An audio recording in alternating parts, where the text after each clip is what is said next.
Today we're going to find the area of some combined rectangles. You're going to learn how to do that. As you look at some pictures here, hopefully you will see what kinds of things we'll be doing.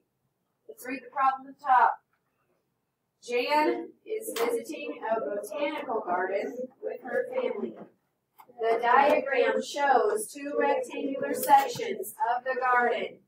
What is the total area of the two sections?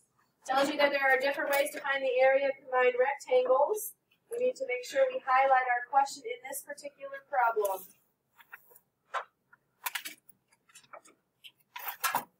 What is the total area of the two sections is what we are looking for. Now, what we need is coming from over here in this picture. Yes? So here are the two rectangular sections of the garden. You can see that the rose garden sits on top, and then the herb garden sits below that. Yes? So we're going to find two different ways of doing this. The first way is to count your square units. It says to draw the garden on grid paper. They've done that for you over here. Find the area of each section by counting the squares inside the shape. So as you look here, I'm going to do rose garden was on top, right? So if I look, how many do I have in this particular rectangle? And I can do my arrays, right? So I have how many going up? How many going across? 8. So 3 and 8 is? You multiply to get 24. Okay, now then I'm going to look at the herb garden, which is this section down here. And I'm going to have what on the bottom? And what up top. So I'm going to get 16 because 4 times 4 is 16. Make sure you're only counting what is there for whatever section you are doing. So when we're doing combined rectangles, make sure you're only doing for that particular part. Okay? We only worried about what was there for the rose garden, and then we worried about what was there for the herb garden. Once I get those two, I can then add them. So I'm going to take my 24 that I got on the rose garden plus the 16 from the herb garden to give you a grand total of what? 40 square meters, because we are still discussing what? Area. So we're still in square units no matter what they put there for you. And this one happens to be meters. So that's one way you can do it. Break up the two, count the squares. Now, we didn't really count the squares. We didn't go through and go 1, 2, 3, 4, 5, 6, all the way to 24 and 16, right? We did what we know about area and the shape, and we counted the one side and the bottom. So should you have to sit here and count every single little bitty box? No. Okay? Now, another way is to use the area, again, for the rectangle. So we're going to use the base times the height, which is what we were practicing yesterday. So in our rose garden, you're going to do the same thing similar to what we did here, but now we have more numbers to fill in. So again, we're discussing the top part. So my base would probably be this part, right? Along here. So how many do I have there? I have 8, so you'll fill that into the B. And the height, which is this side or the other side, either one, is going to give you 3 for a grand total of 24 square meters. Then for the herb garden, our base was going to be this section, which is how many? 4.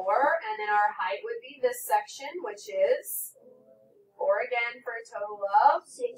Again, you're going to add the 2 because you have two separate rectangles, 24 and 16 for a total of 40. So the total area is 40 square meters for the botanical garden.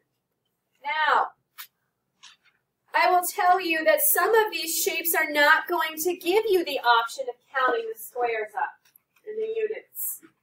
Okay, if you look at the top picture, you can do it without having to have grid paper with the boxes.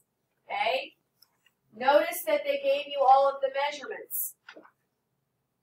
Do you see the measurements? Some of you are worried about turning your paper when I haven't asked you to do so. If you're looking here, you can still see that you've got everything here that was down here. Okay, the 3 is on this side, the 8 is up there. Do you see where we got those? And then down here for this section, you've got 7 on one side, but that's the whole side. So am I going to use that number? No, I'm going to use which number? This side, because it's only up to here. So that's something you're going to have to pay attention to. They're going to give you as many numbers as they need to, but you may not have to use them all. Are you with me? So be careful. Yes? Now, is there another way that I could have divided this? Yeah. I want you to look here. They divided where the little dotted lines are. Correct? Yeah. Would I have to do it there, Morgan? No. No? What would I be able to do?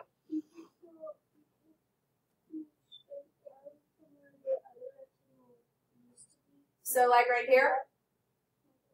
So I could have measured this, and then I could have measured this. Would I still get the same answer?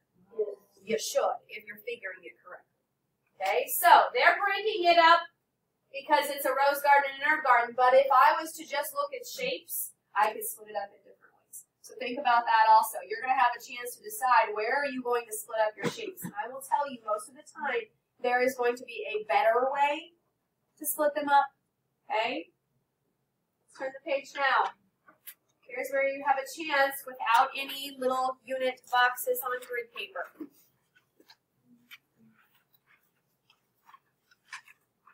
This one says, Greg is laying carpet in the space outside his laundry room. The diagram shows where the carpet will be installed. The space is made of combined rectangles. What is the area of the carpeted space? So we're talking about the carpeted. This diagram right here shows where he's going to install the carpet. So only in that area. You can see there's a little cutout piece over there, right? So we can find our area using addition and subtraction with our area formula as well. So take a look at this for a second. It's pointing to these as being 8 on this side and 8 down here on this base, if you want to call it a base, or in this piece right here. Up top is 16. The whole side over here is 17. Your whole base is, and then I've got a little bit over here that is worth 9. Okay? So, I want you to take a look at where they split this. Now, I want you also to tell me, why do you think that that was a good choice in splitting it there? If we would have split it the other direction and went here, could I still do it?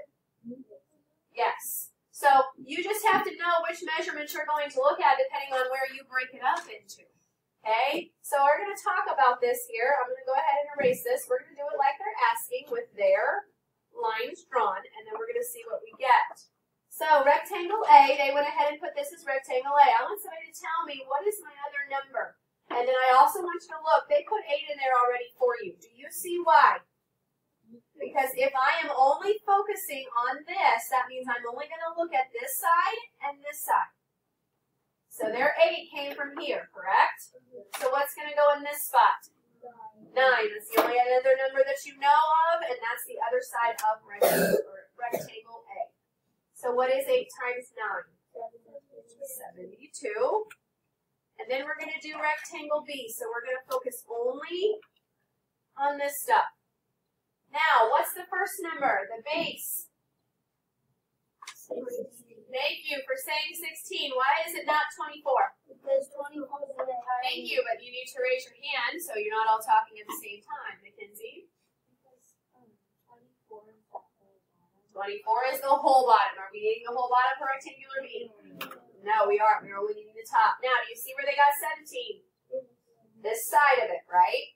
So just like we were doing area yesterday, you're taking base times height. You're still doing the same thing here. You just need to make sure you take the right numbers.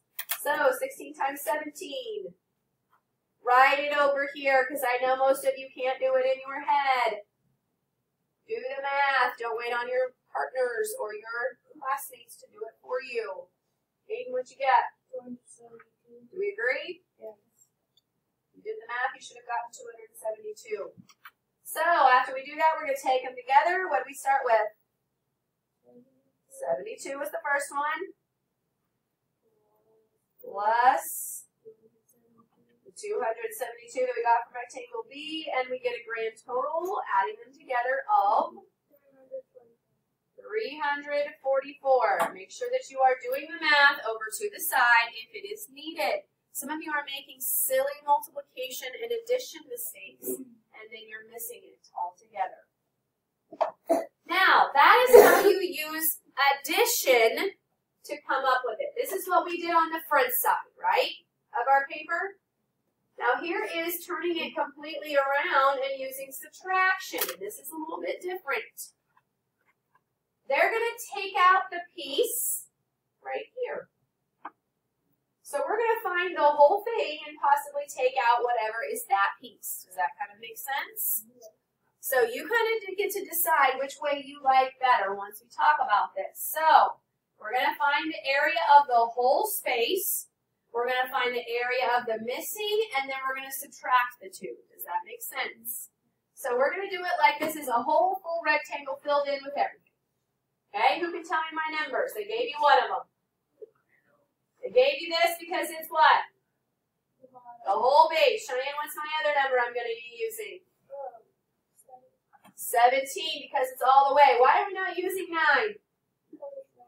Because it's only part of the way up. Does everybody see where we're getting the numbers we need? 24 is the whole base, 17 is the whole height. Okay? When I take 24 times 17, which you should be writing somewhere in your extra spaces, what do you get? Do the math, 4th grade. Don't wait on someone else to do it for you. 408. 408. We agreeing with that? All right, so that's for the whole entire rectangle. Now we're going to worry about this little bitty square right here. Now, what do we know about it? Does it give us measurements for it? No. Yes, it does. Sure does. Logan, what are the measurements for it? 8 and 8. 8 and 8. It has them right here in the center. It's pointing to the sides. So this is the base. This is the height.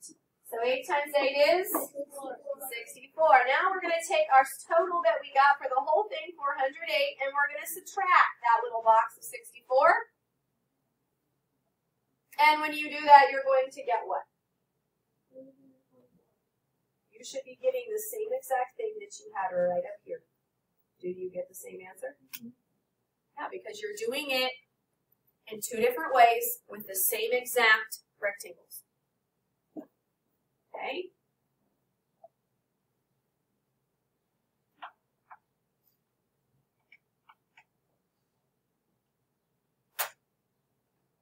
Now we've already kind of talked about the question at the bottom. Is there another way that you can divide the figure to find the total area? I did this before we even began. Is there a way? So yes is our first answer, then we have to explain how. So we're going to look up here. I'm going to erase this stuff. Actually, let's go up and do the top one, because that way we don't have any little lines or anything. Where can I draw the lines to divide this into 2 squares, excuse me, 2 rectangles that are in different places than what we have in this section? And then where can I draw my line? Like horizontally? Okay, so from here to here. All right, so if I drew it there, I need you to tell me what my sides would be. So not my sides, but my measurements, my multiplication problems. So if I'm going to use this, what's my first one going to be? Ian, what's my first one going to be if I'm looking at this? Let's say we're talking about the first one. What's my problem going to look like?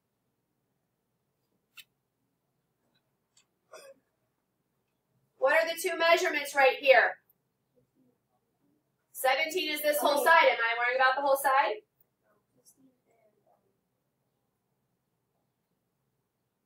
Thank you. 16 times 8, which you'll write here because that's one of them. And what's my other measurement for the other rectangle? Maurice? 24 times 9.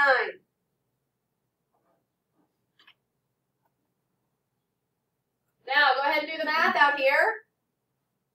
Right, 16 times 8, 24 times 9. We're doing it the addition way, as you can see.